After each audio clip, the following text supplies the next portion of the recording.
misto, né, de emoções estar aqui presente com vocês, um sentimento, uma sensação de muita honra, porque já faz tempo que eu sonho em poder estar na tribuna pela paz, né? E, ao mesmo tempo, alegria e gratidão, né, por poder estar compartilhando esse tema com vocês, né? Muitas sincronicidades foram acontecendo para eu poder estar aqui com vocês nesse momento. Quem me acolheu hoje aqui, né, Miranda, o Hulk Miranda, acabamos de descobrir que temos muitas coisas em comum, entre elas a conexão que ele tem com a fé Bahá'í, né? Minha esposa Denise trabalha na Escola das Nações aqui em Brasília, já há 27 anos, né? De maneira que Raimundo, Edu, né? Pessoas muito especiais com quem eu tive o privilégio, meu querido Roberto, Dr. Ulisses, né? Dona Wanda, então, uma gratidão enorme de estar aqui com vocês e espero honrar o convite, né?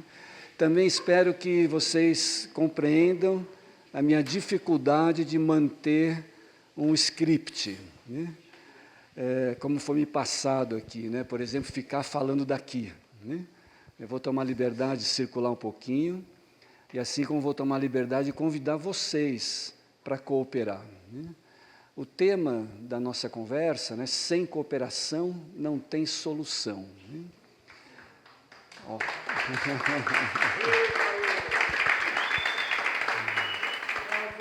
Isso. Há muitas maneiras de a gente tratar esse tema, de abordar esse como qualquer outro tema, né?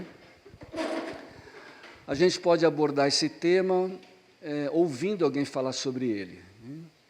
Podemos abordar isso lendo algo que alguém escreveu sobre isso, assistindo um vídeo no YouTube, compartilhando com outras pessoas, ou a gente pode abordar esse tema, assim como qualquer outro, praticando o que a gente quer aprender. É mais ou menos esse convite que eu gostaria de fazer aqui para a gente, né? Praticar a cooperação. Porque acho que tudo que precisamos saber a respeito, nós já sabemos. Mas eu não sei vocês, embora eu saiba algo sobre isso, eu não consigo praticar o tanto que eu já sei, né? Por isso a gente vem investigando ao longo já dos últimos 30 anos uma pedagogia da cooperação.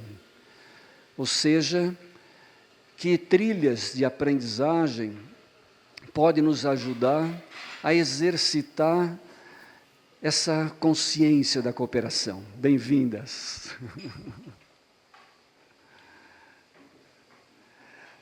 E um primeiro elemento que a gente vai reconhecendo nessa trilha de ensinagem, né, de aprendizagem e ensino da cooperação, é que toda e qualquer pessoa é bem-vinda a hora que ela chega, né? E assim como a hora que ela vai, né? Ninguém chega antes, ninguém chega depois de uma experiência de cooperação, né? Cada pessoa chega na sua boa hora, né? E ser acolhida do jeito que chega e como chega é uma primeira habilidade que a gente vem procurando desenvolver nessas relações de cooperação. Um pouco diferente do que acontece em outros cenários, né? Que quem chega depois já recebe olhares meio reprovativos, quem sai antes também não é bem-vindo, né? Quem fala muito é cerceado, quem não fala nada é provocado, ou seja, nem sempre há um bom respeito à natureza da gente mesmo, tá? Então, é com essa compreensão que eu começo aqui esse diálogo, honrando e respeitando muito a presença de cada pessoa, do jeitinho que você é, do jeitinho que você está nesse momento, porque só assim cooperação é possível. Cooperação é uma experiência que nasce do respeito à nossa diversidade, né? É mais ou menos como um grande quebra-cabeças, né? Todo mundo já brincou com quebra-cabeças, né? Com poucas ou muitas peças. O que acontece quando a gente perde uma pecinha do quebra-cabeça? não monta, o jogo não fecha. E não importa se é uma peça muito grande, super colorida, ou é uma peça pequenininha, com muitas curvas, com poucas cores, não importa. Agora sim, chegou a mana. Bem-vinda, Isa. E não importa o tipo de peça, o que importa é que cada peça é essencial para o jogo se completar, né? Assim é com a humanidade, não importa quem seja, a gente de partida sabe que se ficar de fora, a experiência humana não se completa. Agora, qual é a peça mais importante no quebra-cabeça?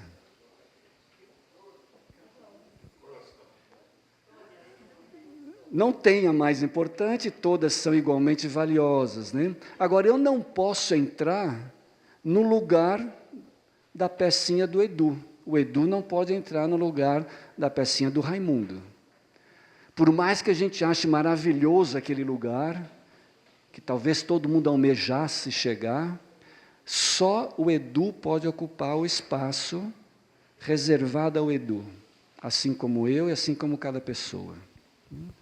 Daí, a lembrança que não faz muito sentido, dois comportamentos ainda muito presentes na nossa cultura: individualismo e competição. A medicina, para essa cura, vamos dizer assim, passa por essa ativação da consciência da cooperação e das suas correspondentes competências colaborativas. É um pouco esse o meu convite nessa tarde, a gente acordar cada vez mais nossa consciência da cooperação no âmbito pessoal e no âmbito coletivo e aprimorar, exercitar, lapidar nossas competências colaborativas. Na investigação, no estudo da pedagogia da cooperação, bem-vindo, professor, a gente foi mapeando alguma dessas competências, e aqui eu vou focar em 7 delas, né, que eu vou falar agora, vocês gravem bem, porque no final vai cair na prova, né? A primeira competência é saber conectar. É como o Dr. Ulisses e Dona Wanda, estão bem conectadinhos ali, né? Agora, a gente não conecta de qualquer jeito. Nossas conexões nos afetam, né, o tempo todo. Então, qual é a qualidade das nossas conexões? Essa é a primeira habilidade, saber conectar consigo mesma, com quem está ao nosso redor, nos círculos mais próximos, e com toda a forma de vida no planeta. Não só conexões humanas, mas igual conexões com o mundo mais que humano, como a gente vem aprendendo na ecopsicologia, né? Conexões de toda ordem. Segunda habilidade é saber cuidar. Já que estamos conectados e conectadas uns aos outros, vale lembrar daquela lei que é: o que acontece com um afeta todo mundo. O que acontece com todo mundo afeta cada pessoa. Vivemos num universo interdependente, coexistente. O que eu penso, o que eu falo, o que eu sinto, afeta você. E igual você me afeta. Nós nos afetamos. Se a gente se afeta, uma atitude muito inteligente é cuidar dos nossos afetos, tá? Cuidar das nossas relações. Tudo bem? Terceira competência, saber compartilhar. Uma vez que nós estamos conectados e nos cuidamos, a gente cria um campo mais favorável para a partilha. Tanto dos nossos sonhos, aspirações, também com nossos medos, nossas aflições, nossas dores. Ou seja, um campo de confiança, de segurança, para a gente poder compartilhar aquilo que a gente não dá conta de viver, ser ou fazer só. O que é que, para cada pessoa aqui, a gente reconhece que a gente sozinho não dá conta? E quanto eu consigo compartilhar com você essa minha fragilidade? Essa terceira prática, saber compartilhar, é a chave do caminho nessa trilha da cooperação. Sem essa competência, não há cooperação possível. Por que não? Porque cooperação nasce da necessidade que eu tenho da outra pessoa. Porque se eu desse conta sozinho, eu não precisaria de você. Para que eu vou cooperar com você? Porque dá trabalho. Se eu der conta sozinho, se eu conseguir resolver só. Então, abrir esse campo da nossa vulnerabilidade, das nossas dúvidas, incertezas, de reconhecer nossa incapacidade, é o passo que abre o caminho. Eu não sei como é para vocês, mas eu aprendi o oposto. E ensinei muito bem o oposto, né? Eu fui técnico de basquete profissional durante 20 anos. Fui atleta profissional de basquete, de judô. Vivi profundamente esse ambiente do esporte. Aprendi coisas incríveis. Mas uma delas eu estou tentando desaprender de lá para cá, que foi ter que dar conta de tudo. Eu não podia entrar na quadra e demonstrar fraqueza diante do outro time. E também eu não podia demonstrar para você as minhas forças, porque senão você criaria estratégias de anulá-las. Então, eu aprendi a viver um jogo de dissimulação. Quanto menos você me conhecer, melhor para mim. E se eu sacar alguma coisa de você, é ali que eu vou te pegar. Isso eu aprendi bem. E agora eu estou procurando aprender a reconhecer que nesse campo de jogo maior não há adversários, concorrentes, inimigos. Nós somos parceiros e parceiras de uma mesma jornada de aprendizagem, descoberta, cura e transformação. Para isso, aprender a compartilhar, principalmente o que eu não dou conta de ser, fazer sozinho. Está claro isso? Quarta prática, saber confiar. Uma vez que nós nos abrimos, nos conectamos e cuidamos, a gente regenera um campo de confiança, onde a gente tece relações de parceria e aliança para encarar os desafios que vêm pela frente. Os do momento e os que virão, e não são poucos, e aqui todo mundo sabe que os desafios vêm numa ordem de maior complexidade, onde graus de confiança e colaboração tendem a aumentar para a gente poder lidar com esses desafios, co-criando soluções onde todo mundo seja beneficiado. Essa é a quinta prática. A quinta competência, saber co-criar. Criar junto com as outras pessoas soluções que sejam benéficas para todo mundo sem exceção. E essas soluções que a gente cocria, e uma solução cocriada não é a sua, nem é a minha, é a solução que a gente for capaz de criar junto. É sempre uma síntese. Uma resposta genuinamente colaborativa é aquela que nenhuma pessoa, separadamente e antecipadamente, tinha. Ela nasce entre a gente. Um bom exemplo disto somos nós mesmos, né? Cada pessoa aqui é filho, é filha. E um filho, uma filha, não é a mãe e nem é o pai. Mas ela traz algo da mãe, algo do pai e algo mais, que a manifesta como filha, como síntese.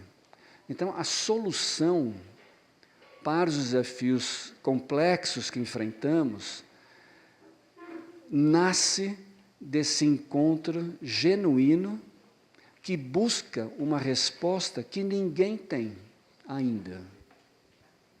Ela nasce entre nós. A sexta prática é pegar essa solução e cultivar no dia a dia, saber cultivar. Como cada pessoa participante de uma experiência de cooperação se empodera para implementar as soluções que foram criadas no seu dia a dia. De tal maneira que, como pequenas sementes, ao germinar, elas beneficiam todo mundo sem exceção. Você sabe, tem uma lei da regeneração que traz um convite bem claro sobre o tipo de ação que esperamos realizar no momento, né? Se essa ação que a gente está plantando é boa para mim, é boa para todo mundo e é boa para a vida. Uma resposta não para qualquer uma dessas perguntas nos leva a voltar na cocriação, porque essa solução ou ela vai prejudicar a mim, ou vai prejudicar a humanidade, ou vai prejudicar a vida no planeta.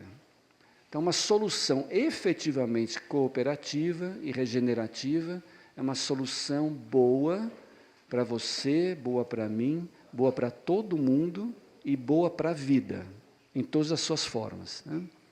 Dá para imaginar o tamanho do desafio de co-criar soluções colaborativas, né? Ao cultivá-las, a gente vê crescer, e a sétima prática é saber celebrar. A gente celebra aquilo que nasce do nosso cultivo, ou seja, o resultado da nossa cooperação, e a gente celebra também os encontros, os aprendizados que cada pessoa e aquela comunidade pode colher dessa experiência. Gravaram bem as 7 competências? Depois nós vamos ver na prova. Ah, Raimundo, muito boa, muito boa. É como dizia um antigo professor meu lá da Unicamp, João Batista Freire. Ele falava, olha, eu não sei, mas eu sei que tem amigo que sabe, né? Então eu vou atrás dos amigos. Tá? Gente, era tudo isso que eu tinha para dizer, né, nessa conversa, para criar o campo para a gente poder dizer e ouvir entre nós, né? Pedir licença aqui para a coordenação da tribuna, para a gente poder dialogar, né? De modo a ativar e desfrutar da inteligência coletiva presente aqui, né?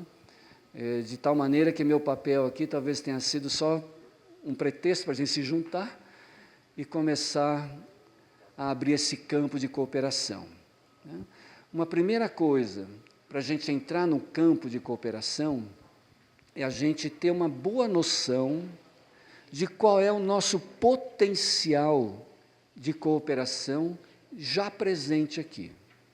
Tá? Para isso tem várias maneiras, mas eu vou propor uma bem simples, que precisa de um conhecimento matemático complexo, né? Todo mundo está afinadinho aí com a matemática?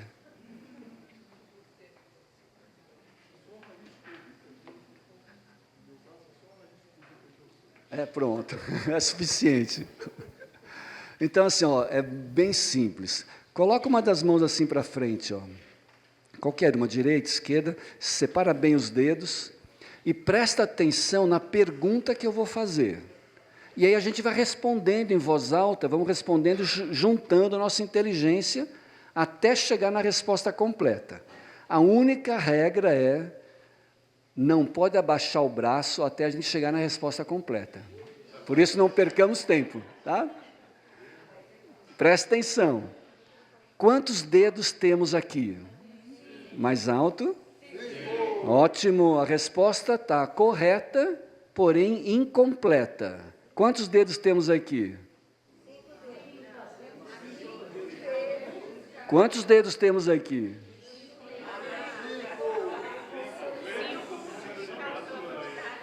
5 multiplicado pela turma.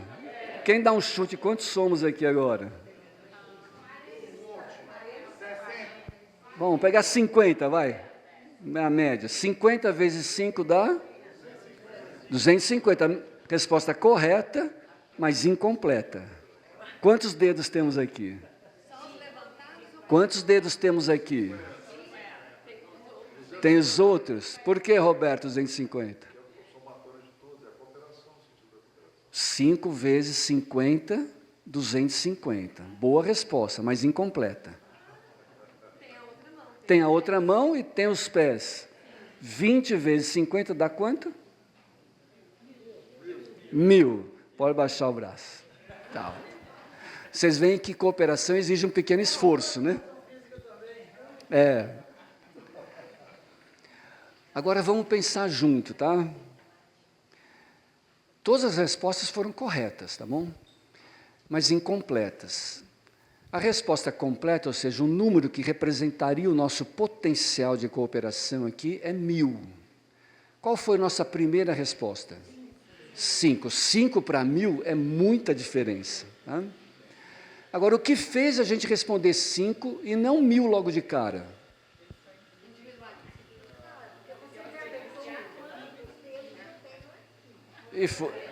Não, eu não falei quantos dedos eu tenho aqui. Dedos temos aqui. Entendi. A culpa é minha. Somos muitos. E somos muitos. Eu sou um. Somos como um. Assim, embora tenha acontecido isto, né, de uma certa maneira uma provocação minha, mas ela foi igual o tempo todo. Eu não mudei a provocação. Continuei aqui, quantos dedos temos aqui? Mas a resposta foi mudando. Então, se tudo continuou igual, mas a resposta foi mudando, o que é que mudou?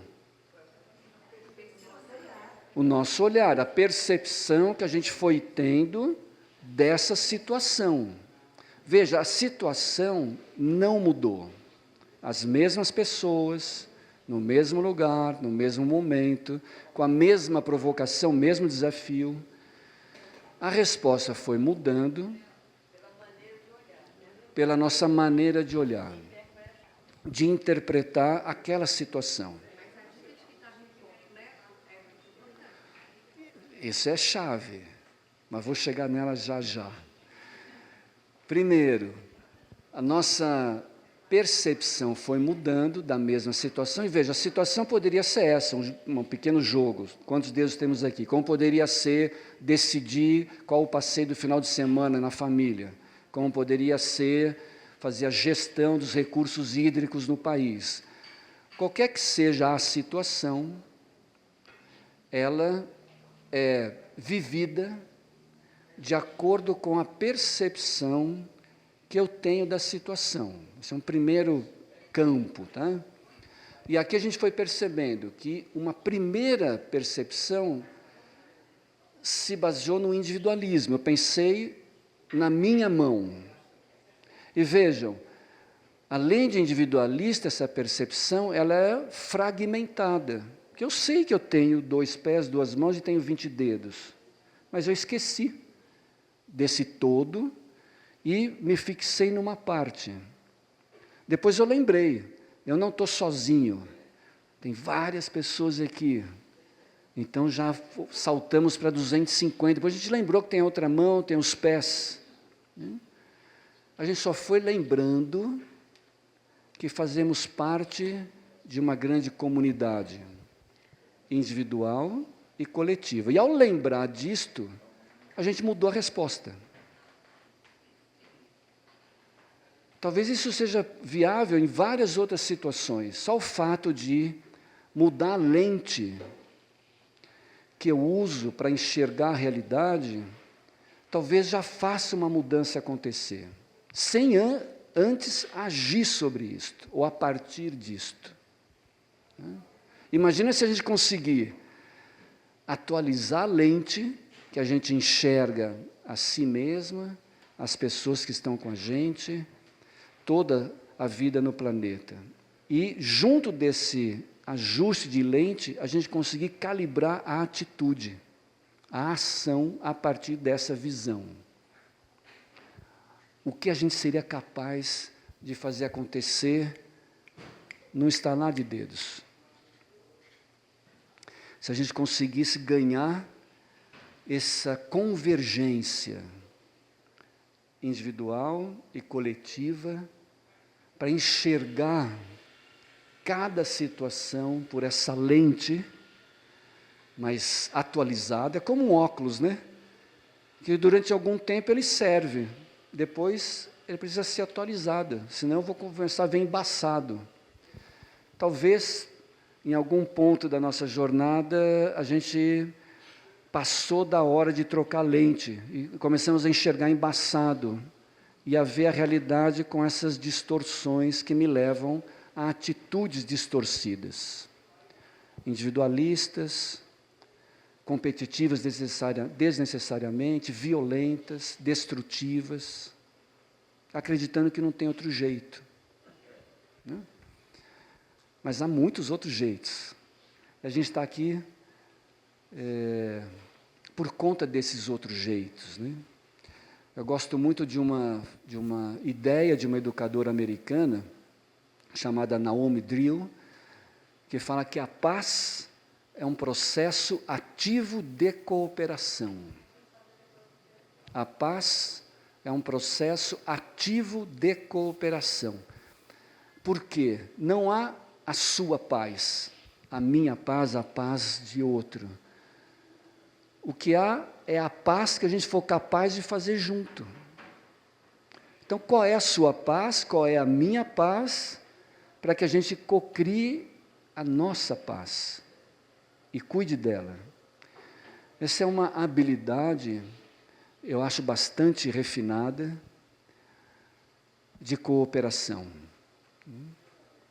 E que faz esse convite para a gente sair do lugar que está, ir ao encontro da outra pessoa que sai do lugar onde ela está, tanto um lugar físico como um lugar mental, emocional, ético, espiritual, e a gente se encontrar num novo lugar, utopia, café, né?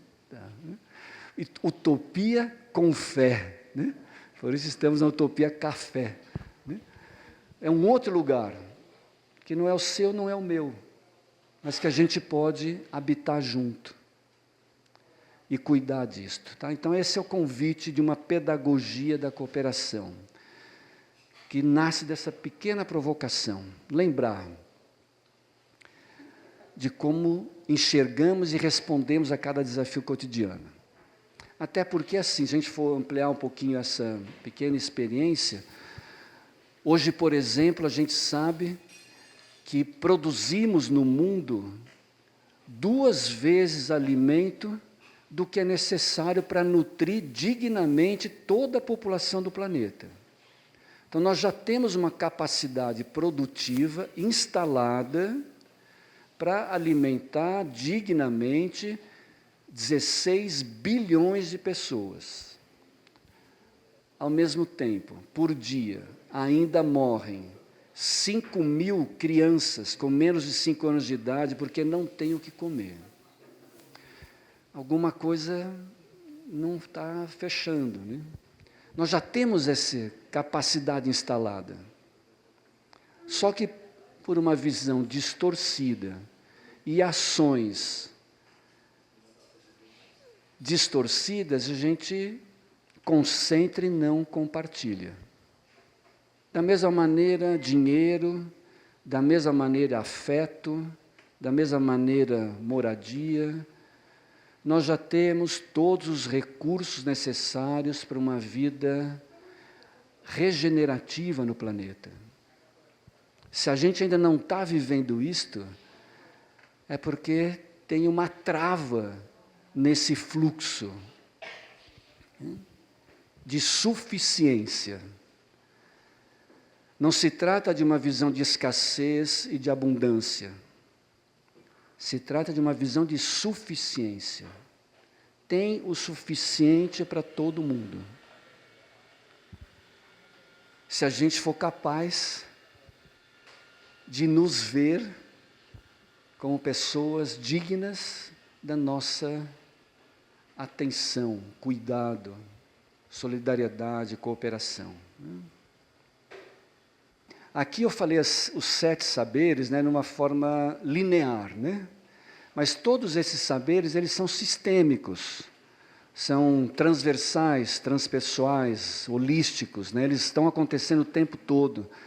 A gente bota luz num e no outro em determinado momento, mas procura olhar para essa sabedoria como algo vivo, dinâmico, né? E o saber celebrar, ele está no coração dessa experiência. Super agradeço você trazer esse convite. E para poder destrinchar um pouquinho isso, eu vou precisar contar com a participação de vocês. Porque não é só vir aqui sentar e achar que, né, ouvir, tal. A gente tem que botar a mão na massa. Todo mundo aqui sabe jogar para o ímpar? Sabe? Já jogaram para o ímpar? Ah? Alguém já participou de um campeonato de para o ímpar? Não? Existe. Né? E, aliás, o próximo campeonato mundial será no Cazaquistão. E o seu doutor Ulisses Donovan está preparando uma caravana para levar os nossos representantes, os campeões e campeãs para o ímpar, para o campeonato mundial no Cazaquistão. Né? Então, aqui é a última etapa do campeonato, onde nós vamos pegar a pessoa que vai representar a gente no campeonato mundial do Cazaquistão. Para isso, precisa ver quem é essa pessoa. Tá?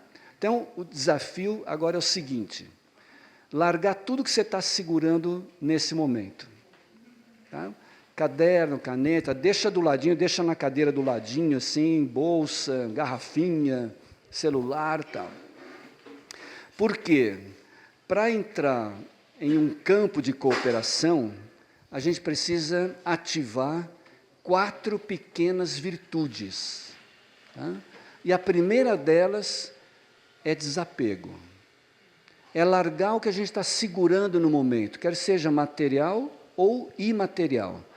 Ideias, conceitos, preconceitos, projetos, estratégias. Suspender um pouco isto, para a gente poder encontrar com a outra pessoa como pessoa. Não como um papel, um cargo, uma função, um currículo, com uma porção de recursos, mas a pessoa como pessoa. Então, desapego. E desapego não é abandonar, não é descuidar. Ninguém jogou suas coisas aí de qualquer maneira, de modo que você sabe onde está, quando precisar você vai lá e pega. Tá? Desapego é um exercício de discernimento.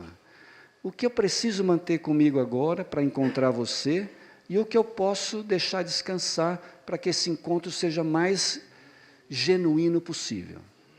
Desapego, primeira pequena virtude. Segunda pequena virtude é a gente ser capaz de se mostrar para as outras pessoas como a gente é, como a gente está. E uma boa maneira de representar isso é ficando em pé.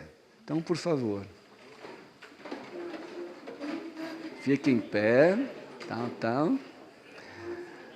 Se possível, nós vamos alargar um pouquinho do campo. A galera que está na linha de trás, assim, ó, vem para frente. E quem está aqui na frente, dá um passo mais para o meio, assim, ó. Passa para frente, vem para o campo todo mundo. Vem.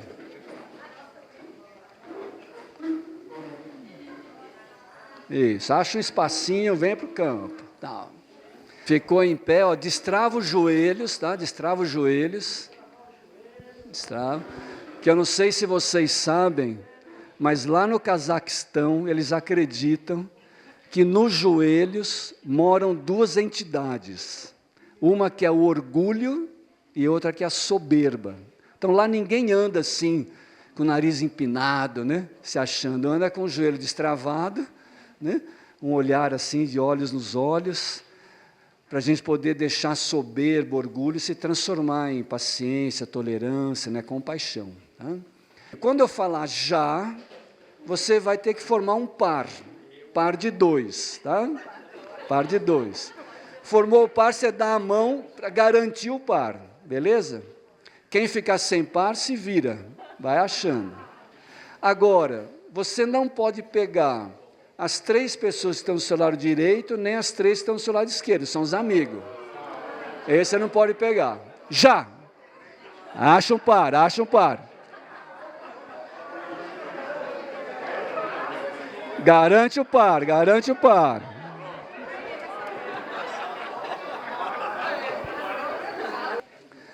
E agora nós vamos começar o campeonato de par ou ímpar. Olhando no olho, você fala assim: nós vamos conseguir, meu amor. Boa, boa. Isso. Nós vamos conseguir, meu amor. Agora solta as mãos, que apesar do amor, vocês são adversários. Não. Então nós vamos jogar par ou ímpar. Como é que é o campeonato de par ou ímpar? Tá? Nós vamos jogar uma melhor de 3. Como é que é uma melhor de 3? Vou jogar com o Hulk. Par, ímpar, pum. O Hulk ganhou a primeira. 1-0 para ele. Vamos jogar a segunda. Tá. O Hulk ganhou as 2. Decide quem é par, quem é ímpar. Então vamos fazer ensaiar direitinho, Hulk. Vai. Par. 1, 2 e tá. 3 com 3, par. 1-0 para mim. Jogamos a segunda. Par. Ímpar. 1, 2, 3 e volta para lá. Vamos junto. 1, 2, 3, já. Pá. Par. 1-1. Então joga a terceira para desempatar. Par. Tá. Par. Ganhei. No meu caso, então, eu casei com comunhão de bens com meu amor. Ótimo. Quem ganhar 2, por exemplo, no meu caso, eu ganhei 2. O Hulk ganhou uma, mas perdeu, né? Então, quem perde, volta e senta na arquibancada, senta no seu lugar. Quem ganha, continua no campo, encontra outra pessoa que ganhou e vai jogando até a final. Beleza? Valendo, vai.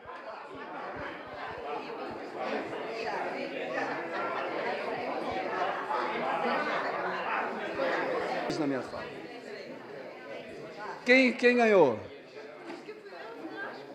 Aqui falta a final agora. Vem cá, pera. Seu nome é? Laura, vem cá, Laura. E seu nome? Arivane. Fica de frente para o outro. Gente, Laura, Arivane, tá? Aqui, ó, dessa linha aqui para cá, é a torcida da Arivane. Então, vamos ver a torcida dela. Torcida aqui, essa... Tá bem a boca essa torcida. Então vamos ver.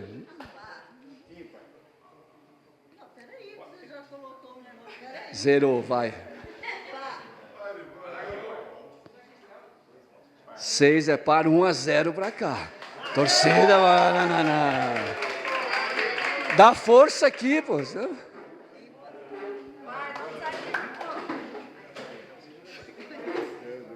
Ganhou as 2?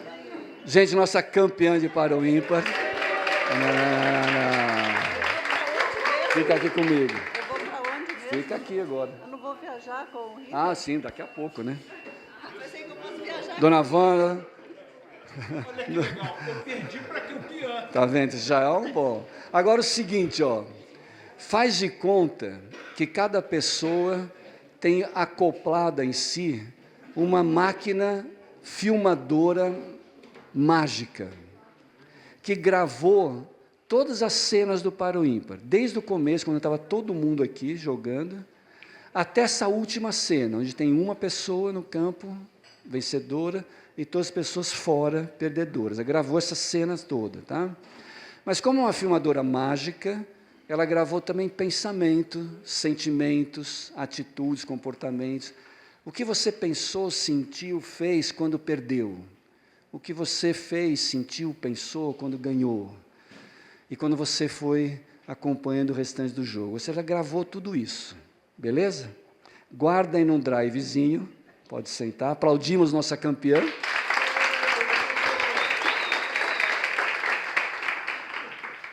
E eu não sei se vocês sabem, mas o par ou ímpar nasceu na China. Na China ele é conhecido como Ioian. Eles jogam Ioian, é o nosso par o ímpar. Tá? Há uns anos atrás, eu fiz parte de um grupo que foi convidado pelo Comitê de Educação para a Paz do Dalai Lama para a gente ir ao Tibete, em Lhasa, em um congresso mundial sobre educação para a paz. E dentro do congresso, muitas atividades, muitas programações, a gente participou de uma oficina de jogos para a paz. E lá a gente conheceu a versão tibetana do par o ímpar. Vocês conhecem? Não? Chama-se Niampo. Eles jogam Niampo. Mas, além do nome, tem outras peculiaridades. Vocês sabem que o povo tibetano é muito movido pela fé. Eles acreditam que cada pessoa tem um número mágico. Se a gente fosse traduzir para o português, Niampo seria número mágico. Esse número que cada pessoa tem varia de 6 a 10, de meia dúzia a 10. E aí eles criam várias experiências na cultura para reconhecer esse poder pessoal. Que quando esse número é ativado, todas as competências, as forças, as virtudes da pessoa são despertas. E aí, quero convidar vocês a fazer essa versão tibetana do par o ímpar, o Niampo. Topam? É rapidinho também. Para isso, a gente precisa saber qual é o nosso número mágico. Então, levanta uma das mãos, qualquer uma, fecha os olhos, que olham para fora, para você olhar para dentro. E faz de conta que você tem um número mágico que varia de 6 a 10. Qual é o seu número mágico? Imagina esse número entrando na palma da sua mão. Um número de 6 a 10. Não pode ser menos que 6, nem mais que 10. Quando você sentiu que imprimiu na mão esse número, fecha a mão e abaixa o braço guardando. Tá? Faz de conta que ele foi tatuado aí na sua mão. Aí você fecha a mão e abaixa o braço guardando. Beleza? Todo mundo tem o seu número aí de 6 a 10, não pode ser mais que 6 nem menos que 10. Achou o número, imprimiu na palma da mão, abaixa o braço guardando. Boa. Cada um tem seu tempo de conexão. Como é que o jogo funciona? Cadê nossa campeã? Vem cá comigo.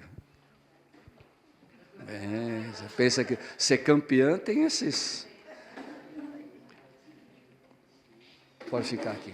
Então vamos jogar para todo mundo entender, depois todo mundo vai jogar, tá? Fica de frente nós dois, levanta a mão.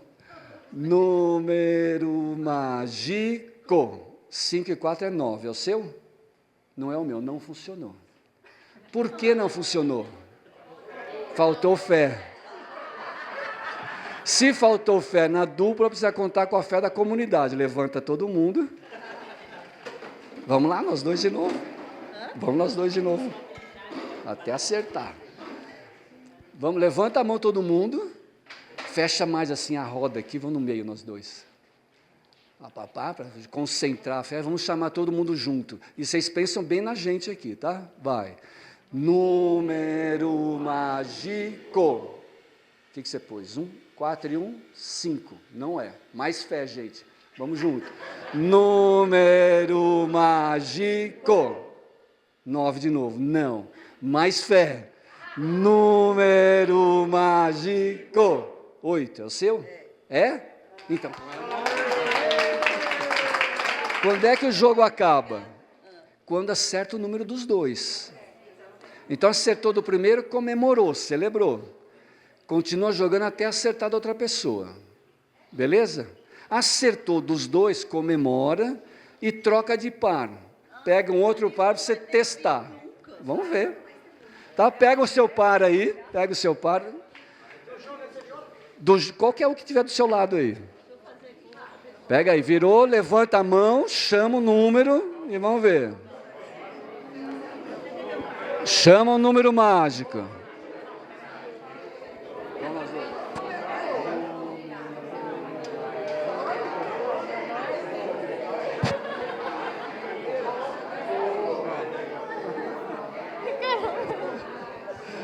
Vou trocar.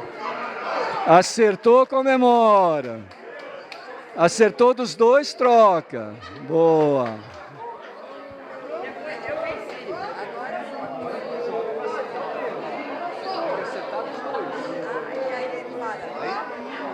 Vamos, professor, nós dois. Vamos? Levanta aí. Ok. Gente, se possível, deixe os dois pés assim plantados no chão. Sentado mesmo, sentadinho. Os pés no chão. E procura alinhar sua coluna. Imagina como se a cabeça estivesse tocando lá no céu, né?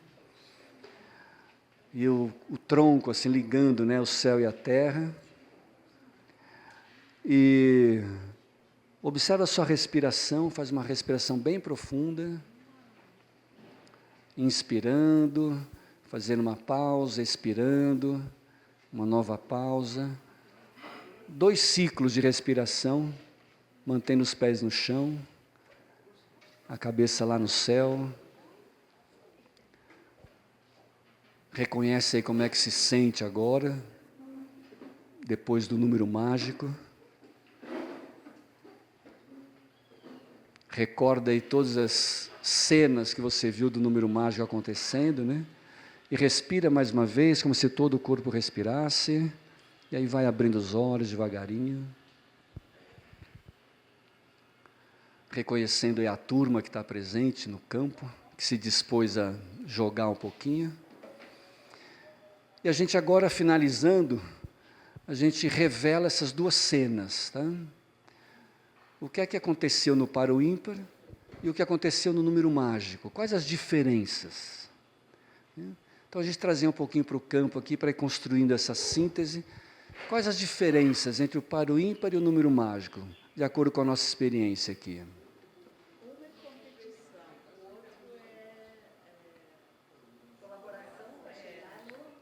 Um é competição, o outro mais colaboração. Beleza. Que outras diferenças?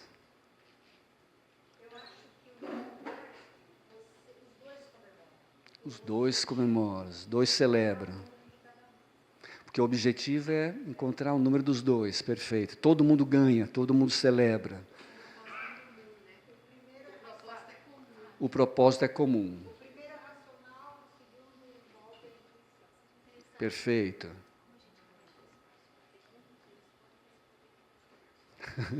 Eu estou dando uma bagunçada geral aqui, né? Vocês me perdoem. Isso. Então, o convite, assim, para a gente reconhecendo essas 2 cenas, né? Para o ímpar mais individualista, uma pessoa ganha, uma pessoa perde. Há sentimentos, emoções distintas, né? Às vezes contraditórias. A participação no par ou ímpar, conforme o jogo evolui, a participação diminui.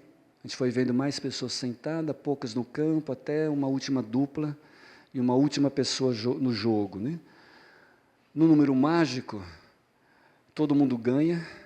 Conforme o jogo evolui, a participação aumenta em termos de qualidade, ninguém sai do jogo se não quiser, e vai sendo convidada a calibrar a sua maneira de perceber outra pessoa, né? Que número que ela está tentando acertar, que números eu posso colocar. Junto da fé tem a persistência, né? A gente vai tentando até encontrar o número da outra pessoa e de si. Quando acerta o meu número, a gente comemora, quando acerta a outra pessoa, a gente comemora também, né? Nos vemos como parceiros, como aliadas de uma mesma jornada, né?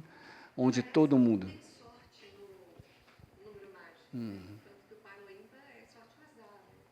Sim, tem um jogo, né, que tem semelhanças, né? Tem o fator de sorte, o azar, o estratégico, né? Mas que ele apresenta 2 experiências distintas. As 2 são estratégias de solução de problema.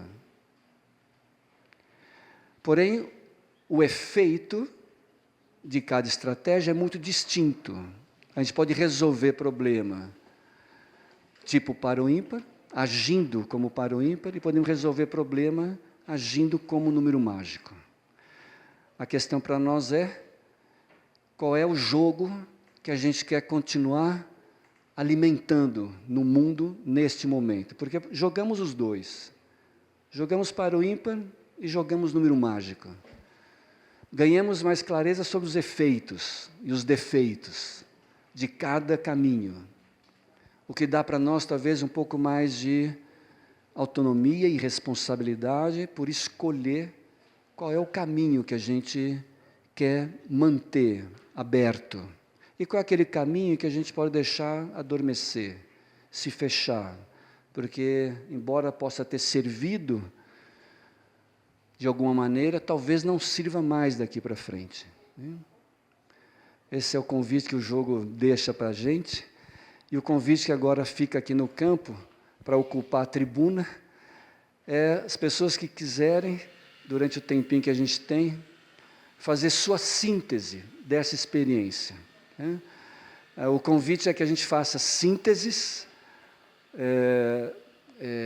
precisas e inspiradas para que a gente consiga ouvir um maior número de pessoas no tempinho que a gente tem. Tá? Quem gostaria de começar aqui? Vou puxar primeiro ele ali, pode ser? Embaixador Messias José. Representa o Brasil no continente africano, pela União Brasileira de Municípios e pela União Mundial de Ministros do Bem.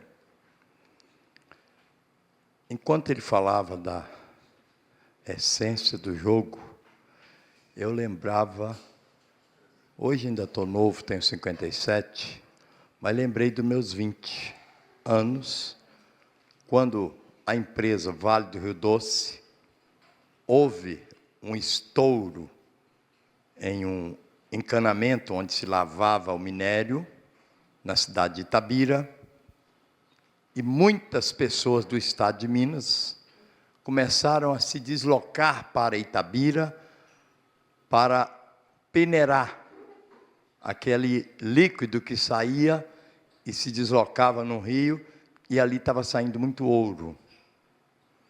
E eu fui para lá ajudar o meu pai, na época ele levou mais de 20 pessoas no caminhão, e eu fui para ajudar, mas quando eu saí de casa, eu saí com um propósito.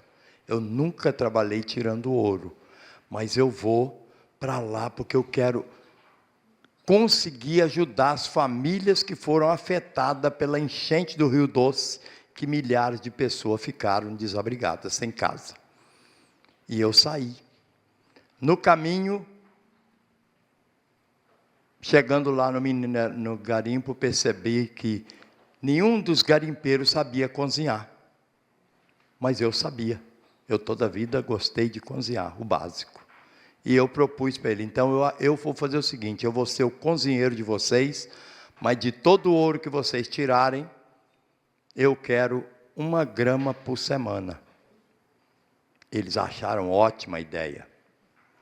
E eu começaram a tirar muito ouro, mas eu ganhava 1 grama, e de repente todo mundo já tinha dinheiro no bolso, vendia o ouro, enquanto a Vale não proibiu. Começamos a pegar o trem de Belo Horizonte para Governador Valadares. E todos os 20, toda semana, iam para Valadares. E eu então comecei a jogar exatamente o joguinho do par ou ímpar, valendo grama de ouro. Eu com as minhas gramas de ouro, eu apostava, mas eu comecei a apostar na fé. Eu falei, eu vou apostar para ganhar, porque o meu propósito é ajudar aquelas famílias. Todos eles chegavam sem ouro em Valadares, todas as vezes que ia viajar. Porque eu não perdia uma. Então, acho que acima do desejo e da vontade, é o exercício da fé. E eu ganhava todas as vezes que eu apostava, porque o propósito por trás daquela aposta estava sendo visto por um superior. Então, acho também que é muito importante a questão da fé. Quando iniciou esse joguinho aí de sorteio de raspadinha, eu fui um dos que comprou a primeira vez que lançaram. E eu ganhei o primeiro carro. Então, acima de tudo, eu acho que está a fé, o propósito. Então, eu penso assim. Não sei se estou errado. Gente, vou passar a bola aqui. Eu acabei infringindo regras, mas com o propósito de tentar criar um campo de experiência, muito mais do que de falação, para a gente viver na pele essa dimensão da cooperação. Então, peço perdão assim, à organização e a vocês também, por ter destinado o maior parte do tempo para a nossa experiência e menos para a nossa escutação, né?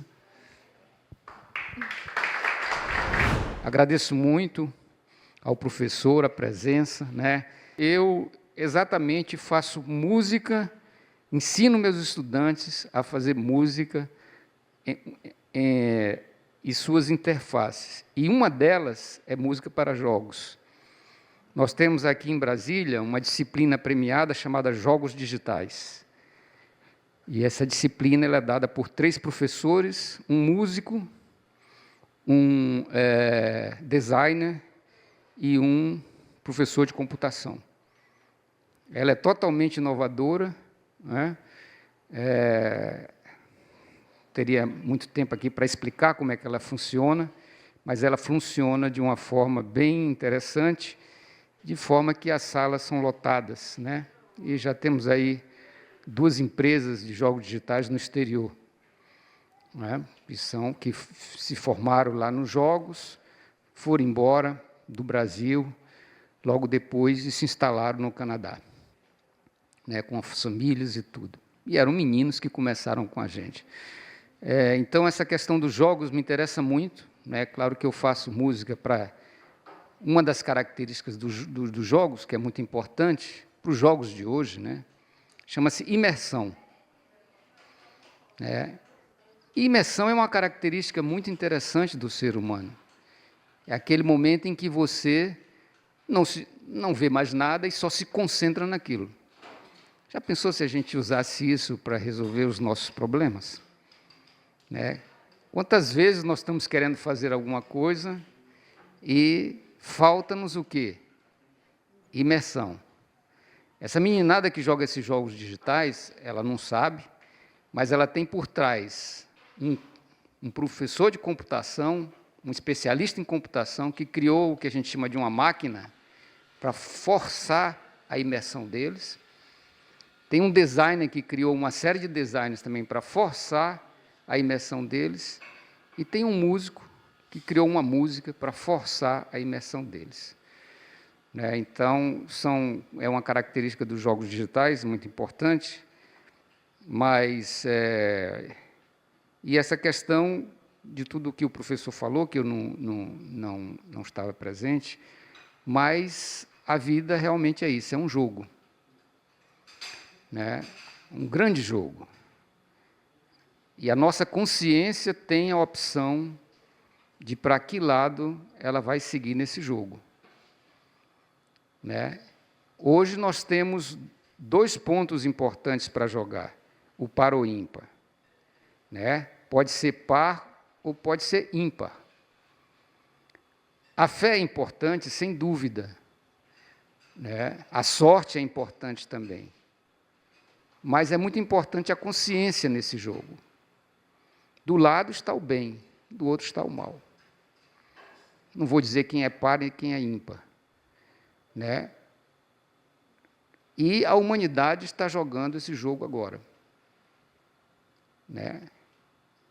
Cada bomba que é lançada, cada vez que você cria um sentimento de ódio dentro de você, seja por você mesmo, que eu acho que é isso que está forçando essa situação, né? A juventude hoje está num nível tal de desesperança que eles estão, basicamente, em 3 lugares hoje, procurando 3 lugares. Vamos falar de Brasília, né?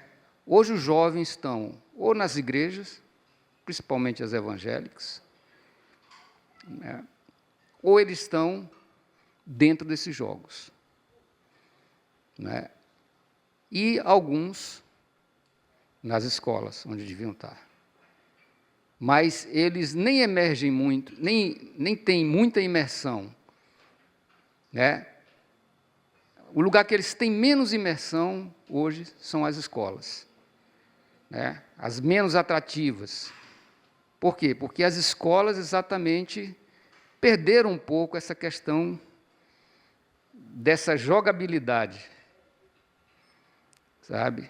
Elas deixaram de ser um desafio dentro do processo e dar resposta a eles para esse jogo da vida que nós estamos jogando e que é tão importante, né? O outro é a igreja, né? Principalmente as novas igrejas evangélicas, com as suas novas metodologias, onde eles dançam, eles têm uma forma diferente de abordar a fé, né? E captaram muitos jovens, né? E essa juventude também, exatamente por estar meio perdida, de certa maneira, também está muito lá dentro, né? Mas a grande maioria está dentro dos jogos digitais, né?